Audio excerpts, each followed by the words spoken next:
In this community, you pretty much could wake up every morning, there were almost a homicide in the area. If at 5, 6, 7, 8 years old you see dead bodies in the street, you've seen people get bashed across the head and armed robberies and things of that nature, at some point you begin to think that's how it's supposed to be, that's how things are.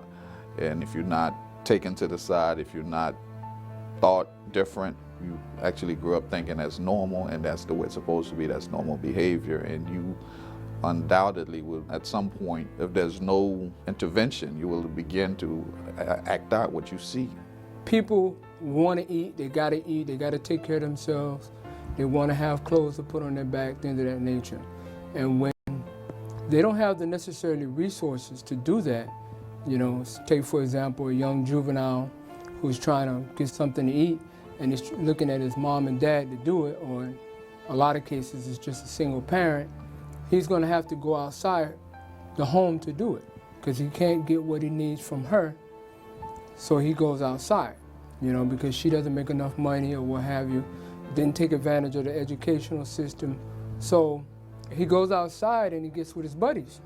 And the only thing that they have out there for them to do is illegal activity, such as selling narcotics. Fast money, quick money. Committing that robbery for what they want right now rather than going out getting a job, or taking that shortcut by selling drugs. And you know, with the drug game also comes violence. I think if you check, a lot of these people that we're talking about who commit the violence and are involved with drugs and that sort of thing, I think you'll find that they don't have driver's licenses, they don't have Social Security cards, they don't see the importance of them. How can you possibly get a job without a Social Security number? And if you know they're driving, you're going to find that most of these guys start out with traffic violations and DMV violations, driving without a license, driving a stolen car that they didn't even know was stolen because it was the payoff drug transaction. So you have no idea when you get in that car what kind of legal problems you're going to run into. They run the risk of having to decide whether to flee or stop. And they start driving much too early. 13 and 14 is sort of a male rite of passage, so you've got 13 and 14-year-olds teaching each other how to drive in an unregistered car that they don't know the provenance of. And once they get a record, you got a record. And everything becomes much more difficult from there. Now you're much more likely to run from the police, whether you're in a car or not. So it snowballs in a way that is very difficult and very simple at the same time. So they're surrounded by people whose lives are just as chaotic as theirs. They don't see it as chaotic, but I'm no psychiatrist, but I would venture to say there's a great deal of post-traumatic stress disorder in that community that they don't recognize. One of the most prevalent theories that has been developed is by Elijah Anderson. I studied with Anderson at University of Pennsylvania. He's now at Yale, but he wrote a book called Code of the Street. And in that book, he attempted to explain the problem of interpersonal violence in the inner city. And he suggested that with this negative view that many African Americans have developed toward conventional social institutions, including the police. You know, the criminal justice system is seen as an antagonistic rather than a helpful kind of institution. They feel they can't trust the police, that they can't be relied on to help. They basically are put into a position where they feel like they have to take law into their own hands. And they develop this tacit code of the street. There is both a don't judge kind of part of the culture and a don't snitch culture, where it's a mind your own business, keep out of my issues, you know. It's rather destructive because it's atomizing and it's fragmenting. Even neighbors are afraid to reach out and to try to act as social control agents in the community. I know they say the street code is you don't snitch and you don't talk, you don't say anything, but all that does is it just makes the streets safe for the criminals, and it makes it unsafe for people who live in these neighborhoods every day. What it does is it perpetuates the problem. If I'm allowed to boldly come out and do something and nobody's gonna speak up against me, or everybody's afraid to tell on me, what's gonna stop me from repeating it? I'm gonna continuously repeat it. 20, 25 people know who shot my nephew. And they didn't tell. Again, not surprising, the don't snitch attitude that is so viciously enforced. It's got to be in a culture where crime is tolerated for all sorts of reasons, and where incomes very largely, often, depend on these illegal activities. It's like the mafia. You have to have a no snitch policy. And this is what makes trying to make a difference in the inner city so unbelievably difficult. Well, in the old days, with the small, tight-knit community where everybody knew everybody else, it was everybody's job to watch over everybody else and say, hey man, that's not right. Cities used to be villages, and people knew each other. And in my community, I smarted off to the gas station guy on the corner. Our house was mid-block. By the time I got there, my mother was waiting on the porch with a switch to walk me back down there to apologize and use that switch.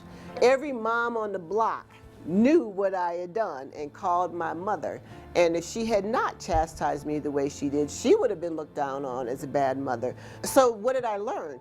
Don't do nothing wrong in the neighborhood because people are watching, and news traveled all over the city. But now with social mobility, neighbors don't know each other, your grandmother's dead or went back down south to retire, so the social controls. I don't think human character has changed much. What has changed is social controls. Now teachers can't even lay their hands on their own students. It's considered child abuse or whatever. And I know for a fact, I'm 82 years old, sir, and what I came up under, we don't have it in schools now. If I was late for school, I had to go to the principal's office. I got a spanking for being late.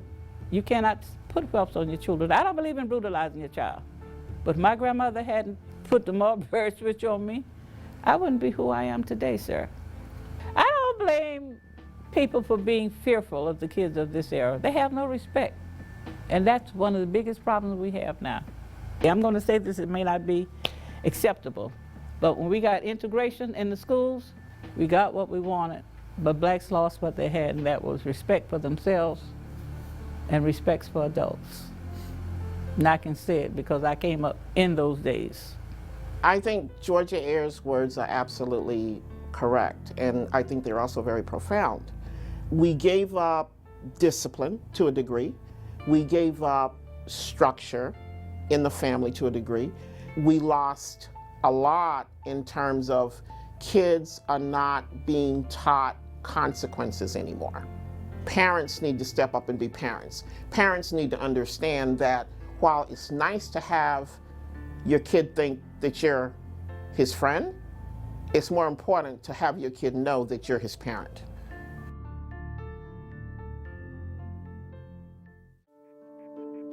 Ultimately, we seek solutions in all the wrong places.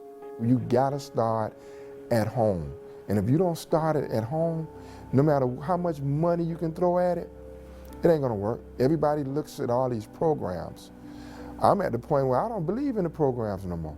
You've been throwing programs since the 80s. What's happened? You don't see any major results. And if you're not getting any results, why should I work with it? So I don't even believe in the programs anymore. And as long as you keep throwing money at it, you can throw all you want to it. It's gonna keep getting worse. I think the first step would start at home. I think the problem is now a lot of kids, by the time they're in their teens, it's already too late. There's kids out there right now at 14 and 15 committing homicides. Where do they go wrong? If you want to have an impact, you've pretty much got to get at this group of kids, 3rd, 4th grade. Once the kids get to be 9, 10, the initiation process begins. What people can do right now to start changing things is to really put a good focus on your home training, taking care of what's going on inside your house. They don't want to hear it. They want to blame the school systems. They want to blame the police department because we out there arresting everybody. You could put a police officer on every block of every community that is doing bad. It's not going to solve the problem. Some people out there, they actually expect the teachers and the police to go out there and take care of these kids and raise these kids. That's not their responsibility. It's not our responsibility. It's up to the parent to do that. And the parents are lacking that significantly. They won't look at a kid's computer, they don't monitor. Like I remember I went to one house, they allowed this kid to actually put a padlock on his door so nobody can go into his room.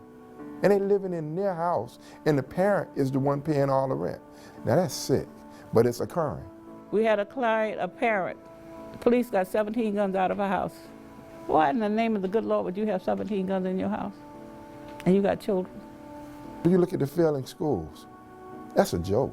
When I say it's a joke, my mom had this rule for me: no more than one C. If I see more than one C on your report card, you done for the season. You like playing football, you don't see a football. And what happened was, I knew I had to bring in those grades, because if I brought in more than one C, I had problems. I was done for the season, not a game, for the entire season. So if you got that philosophy going on, you don't have any room for a school to be failing. Teachers don't have the time to raise up a kid, because if the parent isn't doing anything at home, then how can you properly work with a kid for a couple hours and then that kid go back to home? Well, home life is chaos. That kid doesn't stand a chance, and you're not going to make a difference. Everybody needs to just have a simple business plan, if you will, on how they're going to govern their house. There has to be a reasonable way of punishment. The Bible says, spare the rod to spoil a child. You know, the days of taking a child into the bathroom and whooping them half to death, if you will, are long gone. You can't do that. So it necessitates a rethinking on behalf of parents. You got to start making consequences for the behavior of your kids. And when you sit back and you start enforcing the rules, that kid gonna have respect for you. Just to give you an idea of how I was raised, I remember the one time in high school that I skipped school. I skipped one class and I got caught. Well, when I got caught, the next day my mom was at school with the principal. And I never did that again because there were consequences to that. For small things, there are small consequences. But you've also at the same time got to teach them that for big things, there are bigger consequences. So by the time they reach our homicide office, they have to understand that if they're here and we know the consequences are much higher and there is no going back home because you can't undo what's already done. When you're nice to kids and being a cool parent, you'll see what you're gonna get and you're not gonna like it. And there's a lot of parents that were nice, that didn't enforce the rules, that let the kid do what they want to do. When they get what they got, don't cry. Don't cry when your kid got to go to jail. When we can stop children raising children, that'll cut down a lot of our problems, because then those children will receive parenting. If they're coming out of a single parent household, it's going to be hard for that mother to instill into that child that if you get somebody pregnant, you got to sit back and ride this out. It was instilled upon me when I was a kid by my mother. And I had in my mind, I had heard it so much that it got ingrained in me. And if I did get somebody pregnant, you can bet I knew I was there for the long haul, because I did not want my kid to be raised by the streets. Many more men could be involved in their children's lives if they would swallow their pride. And I've talked to many, aren't feeling appreciated. We point the blame and we do everything opposite of giving our children attention. So what they ultimately do is they reach out for attention in places they're not going to get positive attention from. This thing about not snitching, not wanting to tell on the next person or this person that's done a crime, true enough, some people say they don't want to come forward because they live in the same neighborhood where these guys are committing these crimes. It's a problem. Unfortunately, because of the culture and of the neighborhoods, I understand the problem. We ask people to tell who committed a crime and then we go back to the suburbs. They have to live there. It's asking a lot. I know people are very concerned about their well-being. I'm concerned about their well-being. However, I think it's important that we as citizens do our civic duty and help the police do what is necessary to, bring people to justice and prosecute them effectively. If you know that the guy down the street killed someone and you don't tell the police, well, you're just supporting his efforts and waiting for him to do it again. There's this creed of no snitching. It's not like tattletelling. It's about people's lives. It's about what it does to families, to friends, to communities. The devastation has to stop. It doesn't make you safer because you don't tell. Actually, it puts you more at risk. Then really what you're saying is it's okay for these people to go and commit these crimes. And especially when you have the opportunity through Crime Stoppers to report it anonymously and to remain anonymous. And so, no one's gonna know that you told this information. In some ways, you're just as wrong as the person who did it. While sometimes you may perceive that it's not worth your time or your while to trust the police, there must be someone that you trust. Confide in that person. And if you don't want to boldly come out and confide in someone, call anonymously. Speak up, but don't just know things and keep it to yourself. Because when you sit back and do that, then everything just keeps repeating itself and it keeps going on and there's never going to be a change. But I think sometimes you have to take that fear that's within you and you have to step outside of yourself. I think it's making your community safer, making your community better, and ensuring that tragedy doesn't strike at home. Because eventually, if you're surrounded by it, if you're in the midst of it, it may get to your home. Until it happens to them, they don't get it. They don't understand. And then when it happens to them, they're a little bit confused about why no one is saying anything. Well, no one's saying anything because that's what everyone's used to doing, not saying anything. Somebody has to take the first step and say something. And it can happen to you. Don't think it can't happen to you. You don't want to walk my shoes. You don't want to walk in my shoes. You would catch more criminals if people would report them. And these are people who are terrorizing your own community. One person being taken off the street can save lives. And the reverse side of that is look how often people are left on the street and consequently how many lives are taken. Because had that one person been taken off when he committed that first crime, then it would have prevented the second, third, fourth, and fifth one. And it takes more than one voice. When you do something as a collective effort, you can get much results, and you can do things that you never could have done by yourself. It takes a village, a person said. When I was growing up, the community as a whole came together, watched over other people's kids. If you would do something, hey, your parents would know about it before you get home. Now, nobody wants to say anything to anybody. It's just like, let them be. And that's unfortunate. A lot of folks, for example, think that one of the debilitating parts of our modern culture is that kids are in front of screens or playing video games and so forth, and they're being further and further detached from real flesh and blood human beings. So, I mean, there's different things trying to be attempted to recapture that old kind of village-type community.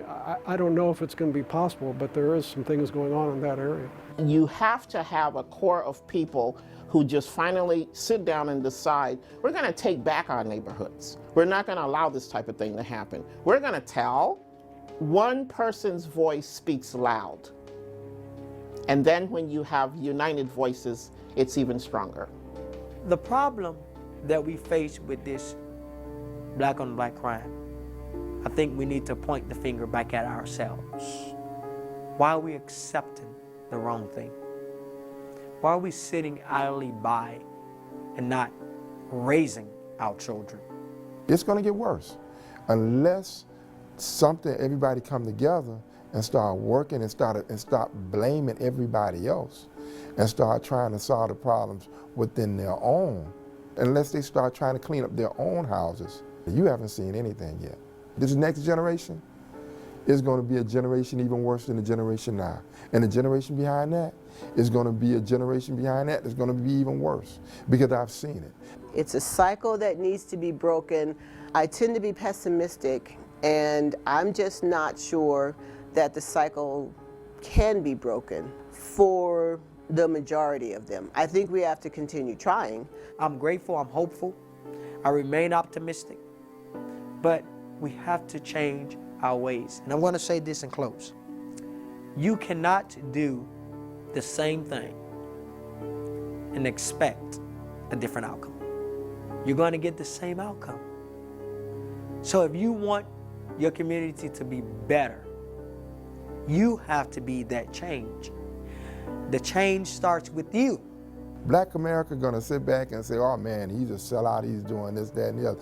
But prove me wrong. I challenge anybody to prove what I just said to be wrong, because it's not gonna happen. It's easy for people to put their head in the sand, like ostriches, put their head right in that sand and say there is not a problem and there's nothing happening right now. This is just society happening as it is. They take the easy way out. They don't want to sit back and take the hard way and sit back and say, wait a minute, let us look at this. Let us sit back and analyze what's being said and then try to do something to correct